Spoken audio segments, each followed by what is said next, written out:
Ang pagkamatay ng isa sa pinakamalaking prospect na magiging susunod na hari ng Kakin Empire, ang Ninth Prince na si Hulkenberg.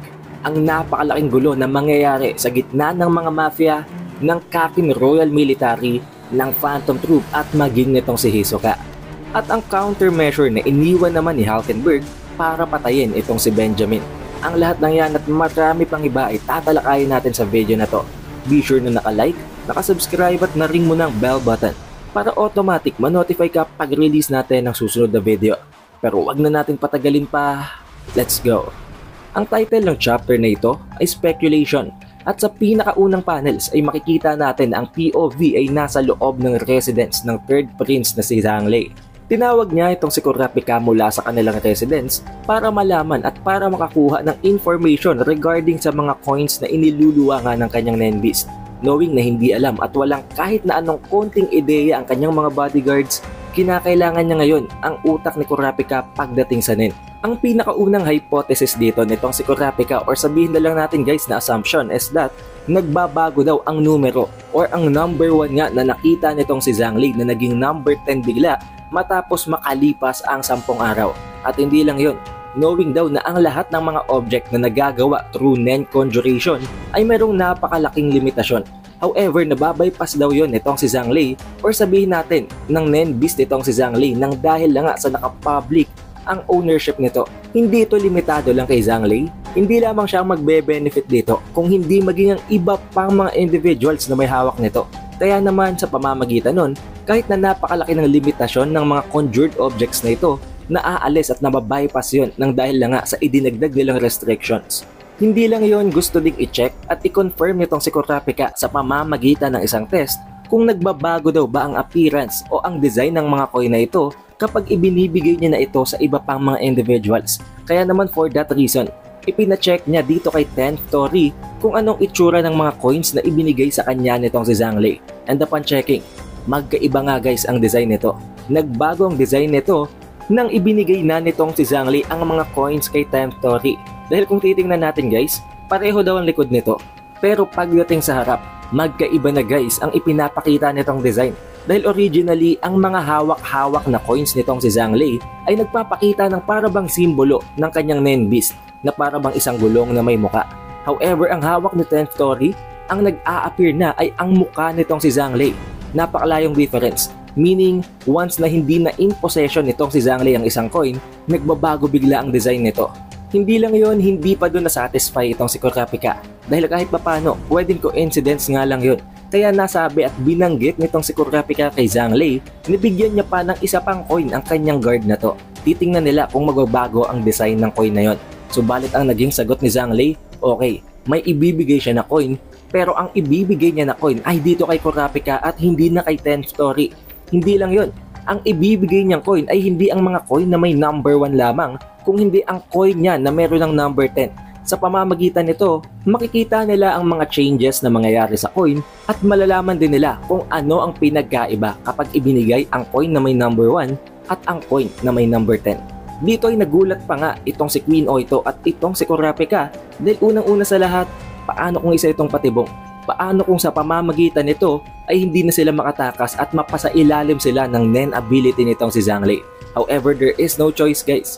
Hindi pwedeng tumanggi itong si Kurapika dahil unang-una sa lahat, mawawalan sa kanya ng tiwala itong si Zhangli. Pangalawa, mawawalan sila ng alyansa. Masisira ang lahat ng binuo niya kapag hindi niya sinunod itong si Zhangli. Kaya regardless, ginawa pa rin niyang kunin ang coin na ito mula kay Zhangli kahit na alam niya kung anong risk pang kaakibat nito. But on the other hand naman, hindi naman to ganun kadelikado guys dahil unang-una sa lahat, ang coin daw na ito ay meron lamang sapat na Nen para tumagal ng 10 araw.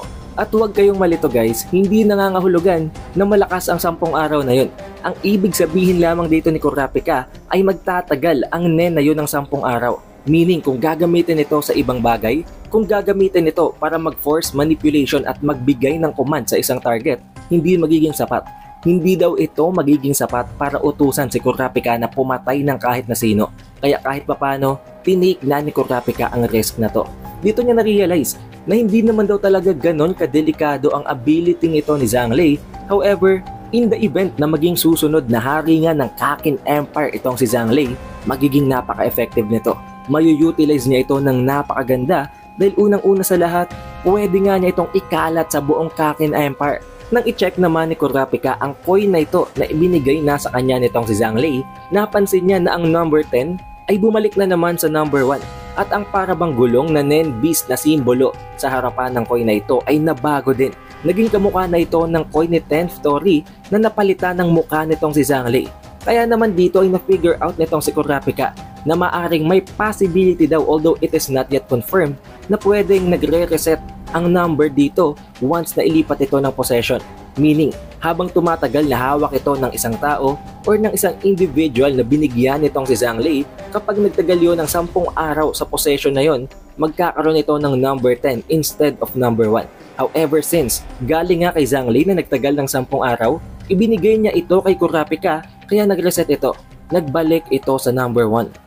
Mas lalo pa nilang napatibay ang konklusyon na ito nang ibinalik ni Kurapika ang coin dito kay Zhang at hindi na talaga ito bumalik sa number 10.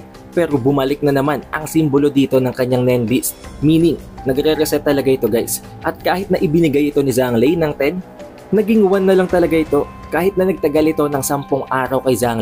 Meaning, nagre-reset talaga ang coin. Pero may karagdagan pa daw na iba pang information tungkol sa ability ito ni Zhang na tinanong muna ni Kurapika kung okay lang daw ba kay Zhang Nasabihin niya na ang impormasyon tungkol doon sa harap mismo at sa presensya ng isa sa mga bodyguard nitong si Benjamin. Na sinagot naman ni Zhang na of course okay lang dahil unang-una sa lahat, wala naman daw siyang ability na dapat ikatakot at dapat ikatreten nitong si Benjamin. Mula sa salitang yon ni Zhang ay naisip agad ni Kurapika na para bang pinahihiwatigan siya nitong si Zhang na dapat ay kung meron mang delikado, meron mang napaka-importanteng detalye tungkol sa ability niyang yon, ay huwag yung i-expose agad nitong si Kurapika para hindi yun malaman ni Koventoba, para hindi yun makarating kay Benjamin.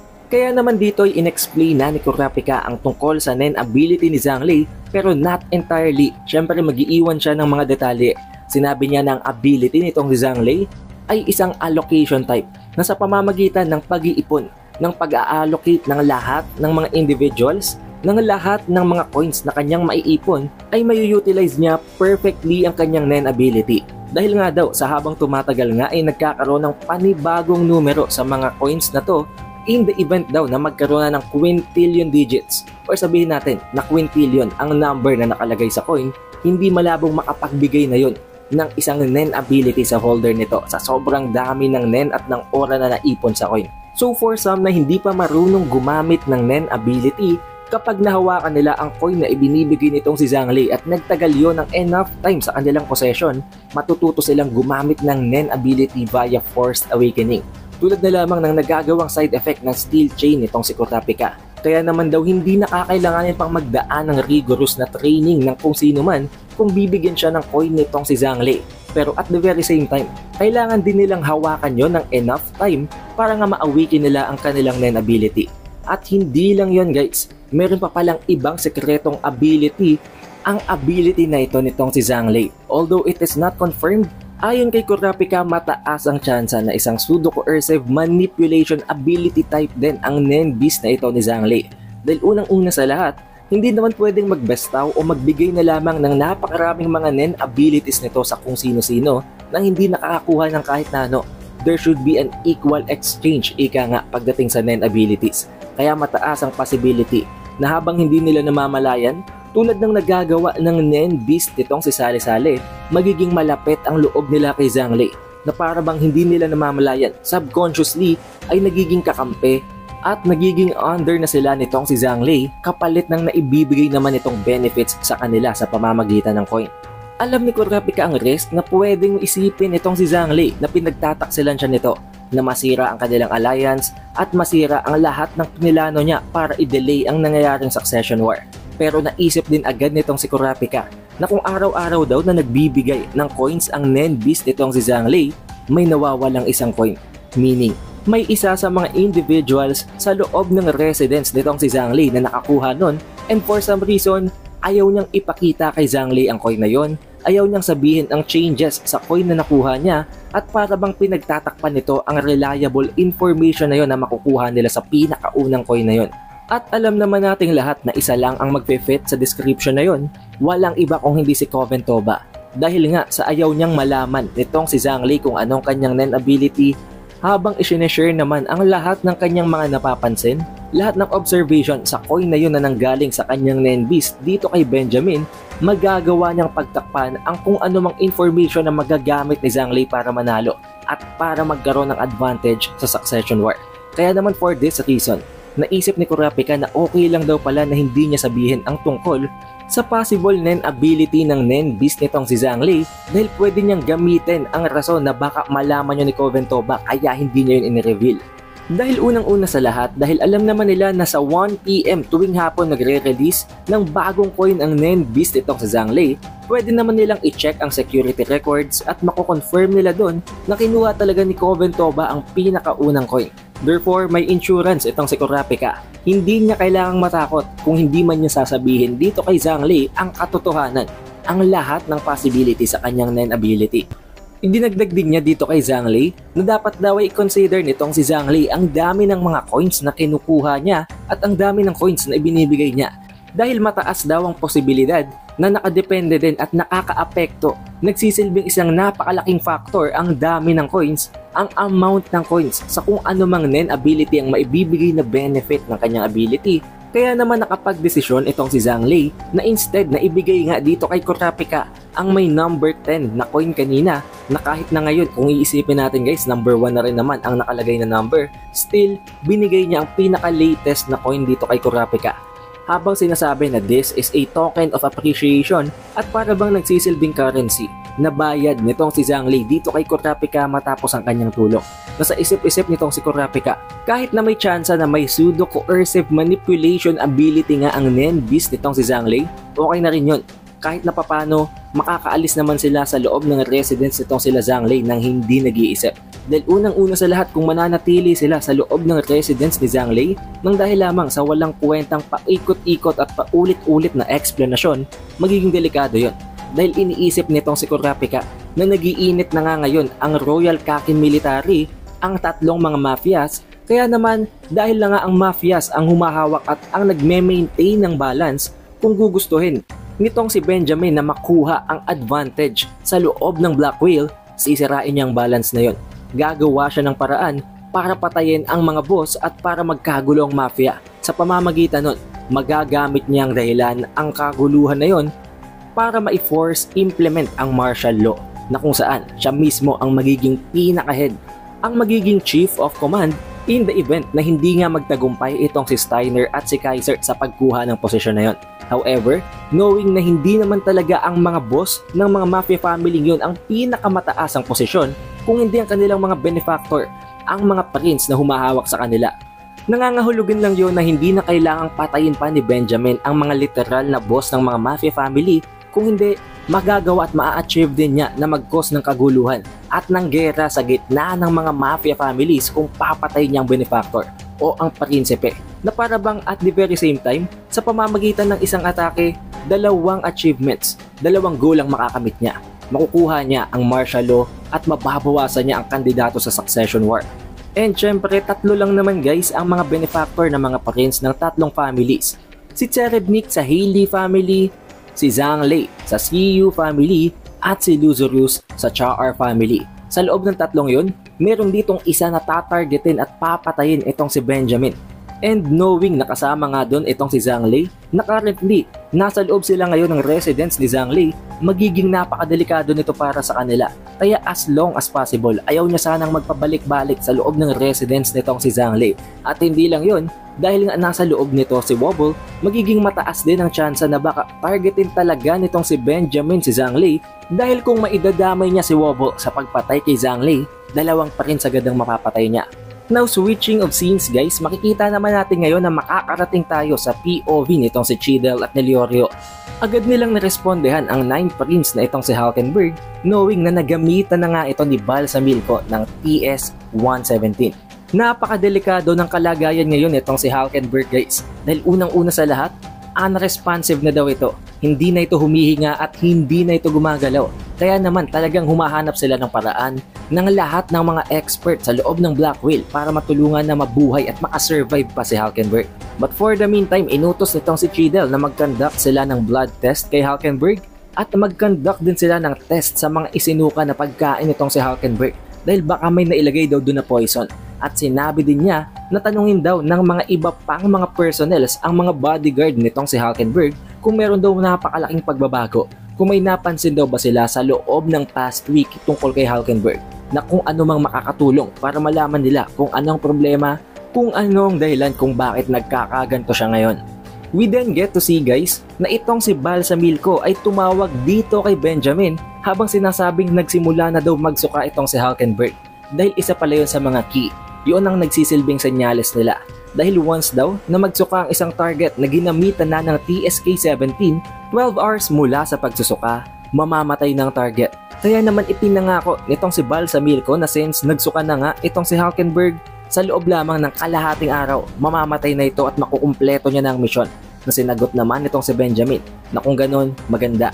Pero para na rin daw hindi maghinala ang iba pa at para hindi makarating sa mga hunters ang kanilang pinaplat na ito na assassination kay Hulkenberg, sinabi niya na imbes na kumuha ng iba pang mga specialist mula sa Hunter Association, kumuha sila ng expert na mga doktor within the Kakin Empire. At sa pamamagitan nun, kahit pa mag-conduct sila ng mag-conduct ng autopsy, hindi talaga nila malalaman kung anong dahilan ng pagkamatay ni Hulkenberg without even knowing na ang kausap niya talaga ngayon ay hindi si Balsamilko kung hindi itong si Hulkenberg mismo.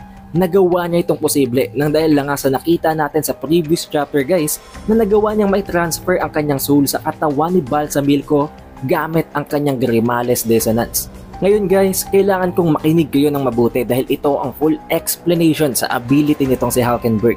Sa pamamagitan ng arrow na nailo-launch niya, nagkakaroon ng force exchange sa gitna ng target at ng isang random na individual sa loob ng kanyang team. Na nangangahulugan guys na hindi nila alam kung sino ang ma-exchange na katawan, alam lang nila na ang target nila ay mai-infiltrate nila.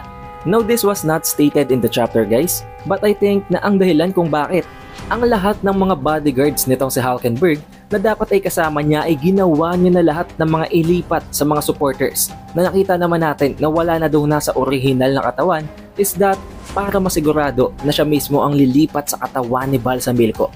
Para maiwasan ang risk na baka ang mga bodyguard niya pang lumipat sa katawan ni Balsamilko at hindi niya magawang successful ang gagawin nilang mission. Hindi lamang yon, nang dahil lang nga sa ginawa nilang test dito kay Shikaku at kay Sumidori na figure out nila na kahit na magpalit sila ng katawan, kailangan isa lamang ang mananatiling awakened. Nasabihin na natin na oo, nag-exchange nga sila ng soul, pero nakita din natin doon na ang original na katawan ni Sumidori na nilipatan ng kaluluwa ni Shikaku na ang bodyguard nitong si Benjamin ay hindi nagigising guys. Tanging si Sumidori lamang na nasa katawan ni Shikaku ang nanatiling gising. At nakita naman natin guys sa previous chapters na yon na binaril niya ang kanyang sarili. Na nangangahulugan na oo, kahit na isa lang sa kanilang dalawa ang pwedeng magising, walang problema yon. Dahil priority ang nanggaling sa team nitong si Hulkenberg, ang nanggaling at ang nag-launch ng attack. Yun ang magsisilbing gising, not unless may iba pang mga conditions ang ma-meet.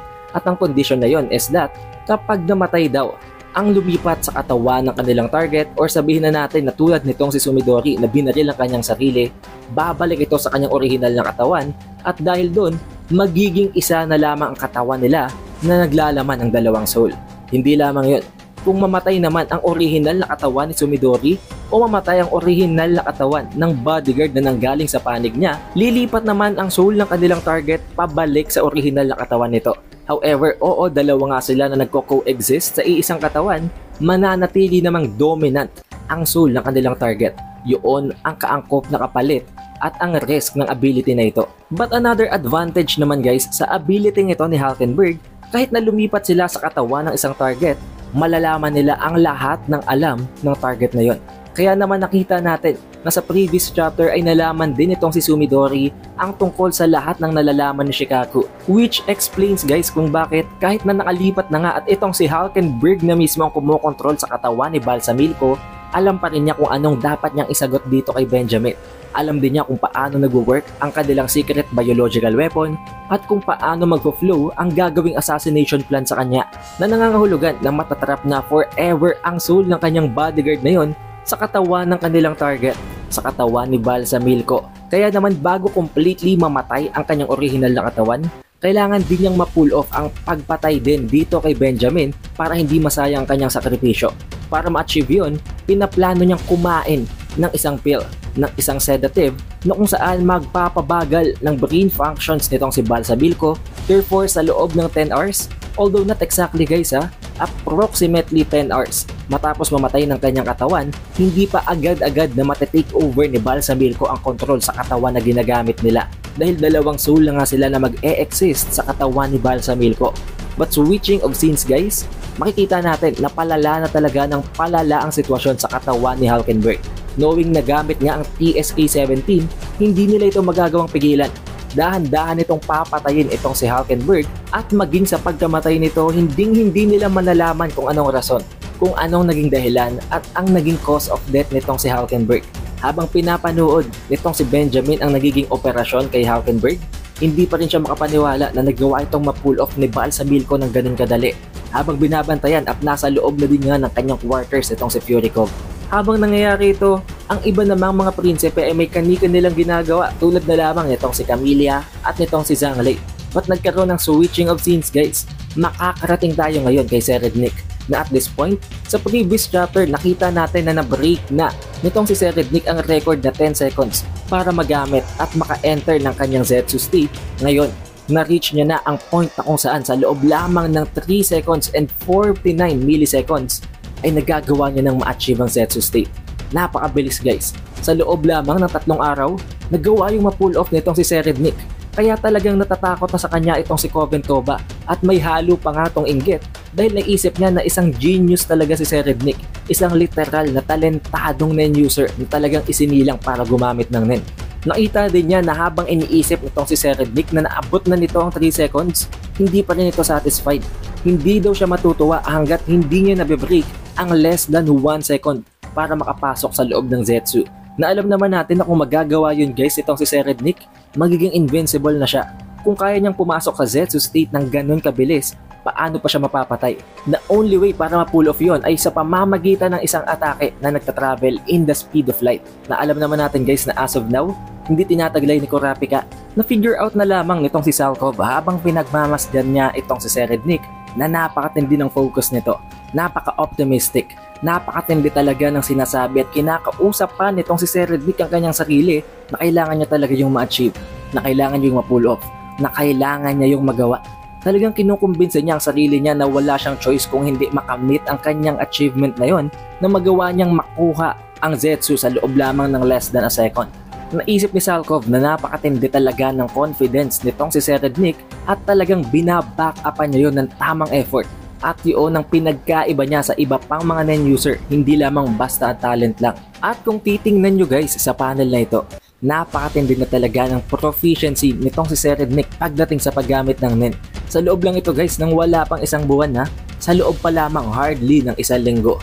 Kung titingnan nyo, napakatindi na ng amount ng oras sa kanyang katawan, nakagawa niya ng makapag-manifest ng NEN ball sa kanyang mga kamay.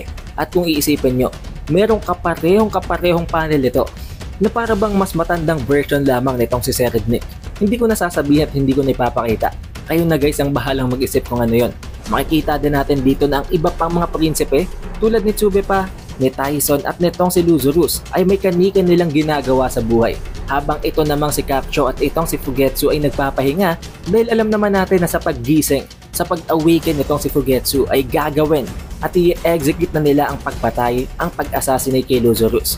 Si Bisky na nakikipaglaro naman sa 13th Prince na itong si Marayam at itong sila Kurapika kasama si Queen Oito at si Prince Wobble habang sinasabi at ini-explain ni Kurapika na kinabukasan lang magpapatuloy na ulit ang second session ng kanyang NEN training. Tinanong niya si Bobby Mayna kung mananatili daw ba ito at itong si Furikov bilang mga representative nitong si Prince Benjamin sa susunod na gaganapin na pag-aaral pa. Na sinagot nitong si Bobby Mayna na oo. At ang magiging difference lang daw ayon kay Kurapika sa susunod or sa second session na ito is that mag-a-attend na ang isa sa mga bodyguard ng second prince na si Camilla. Na alam naman natin guys kung sino, ang captain ng bodyguard squad nila Camilla na may natatagong motive, ang patayin itong si Prince Wobble. Dito ay naisip agad ni Bobby Mayna na hindi lamang basta-basta na ang pag-aaral lang nen ang ipupunta ng bodyguard na yun ni Camilla dahil alam naman niya and aware naman silang iba pang mga bodyguard ni Benjamin na may napaka-unique at nakakatakot na ability ang mga bodyguard na nanggaling kay Camilla. Naisip din yun agad nitong si Kurapika pero wala silang choice. Kailangan nilang tanggapin yon dahil siya din naman mismo ang nagpakalat ng invitation para sumali ang iba pang mga prinsipe. Ang magagawa na lamang niya ay ang panatiling mapagmatsyag itong si Bill para protektahan itong si Prince Wobble at si Queen Oito, at sinabihan din niya si Shimano na kung sakaling maging mahigpit ang sitwasyon, pabayaan niya na ang kanyang mga chores, ang kanyang ibang mga usual duties na hindi naman talaga kailangan tulad ng paglilinis, at ialay na lamang ang oras na yon para bantayan din itong sila Prince Wobble.